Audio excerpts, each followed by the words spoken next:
Hello again, YouTube. So I tried to shoot a video when I was over at 44th Street and Indian School, which is not a place I normally transfer buses at, but I'll explain that in a bit. And apparently I didn't hit the button to record, so go me. Or maybe I swiped the clock down too quick, and no, I just straight up didn't hit the button to record. Anyway, it's 7:04 p.m., Thursday, February 3rd, 2022, and in spite of issues with the bus system, I'm still making adequate time towards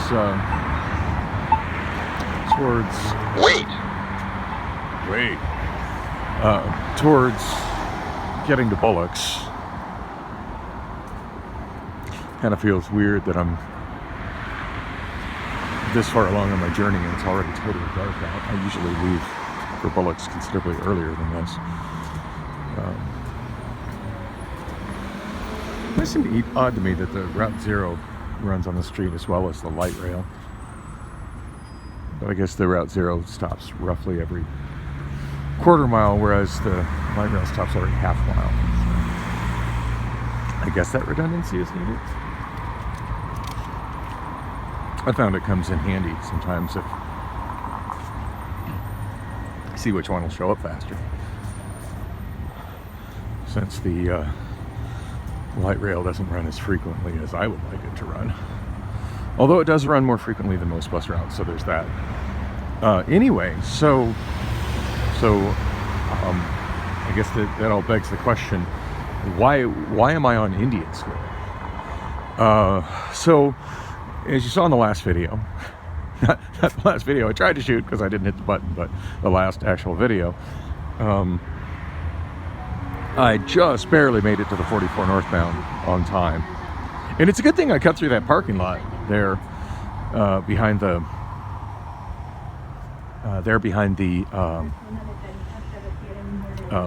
urgent care there, as otherwise I would not have made that bus. Oh, excuse me. Although to be fair, I'd have been close enough to the intersection, probably see him and maybe wave at him frantically, and he might have been kind enough to stop. It's possible, but you never know. You never know with a bus driver if they're going to do that or not. Some almost feel like they're on a mission to punish you for not being to the stop early and drive by to spite you. Never noticed this particular piece of public art here. This is pretty neat. I hardly ever use this light rail station, and I never walked this far to the north end of it. But this is pretty neat. Looking south before, and it's just kind of an artistic representation of what it used to look like looking south at this point on Central Avenue before the light rail was here. Although, to be honest, it's actually not looking south from this point, because I recognize that building, even though there's nothing painted in the sign on it. I definitely recognize the architecture. That is George and Dragon. George and Dragon for a long time. And George and Dragon is actually up that next intersection there where the red light just turned green. And you kind of see it. It's dim enough it's hard to really recognize the building at this blurry distance as it is. I can kind of see the white square pillars. White square pillars there. White square pillars on the patio. Hard to see it. Anyway, I got all distracted by this mural on the ground. It's really cool. It doesn't look like it's done in paint either. It looks like it's done with, it's done with inlays, like the flooring in much of Sky Harbor Airport. That's really neat. I wish there were more of these at the light rail stations, because this whatever the hell it's made out of, it holds up well, with foot traffic on it and still looking beautiful. It's as much as I like the light rail, I definitely miss what Central Avenue was like before the light rail was put in. They used to have parades on Central Avenue all the time, and it was a nice wide road, and they could run the parade down the middle of the road and then have enough space on either side for crowds together. And I feel like that's something that's been lost. always wondered when they decided to run the light rail up Central, why they didn't instead run the light rail where it used to be. For those who don't know, Phoenix had a rail system. It was built, I want to say in the 1880s, maybe the 1890s, and I think it peaked in probably the 1920s.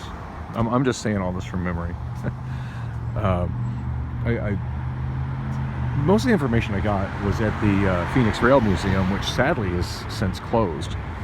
That was one of my favorite things in Phoenix, and I'm really bummed it's been closed for a little while now. But anyway, I think the rail system peaked in the 1920s, and then in the early to mid 1950s, it finally shut down completely, as it had been replaced by a new, more modern technology called buses. Anyway,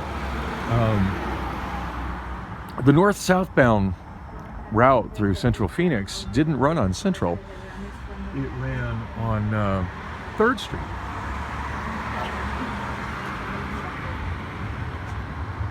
I think I hear my train.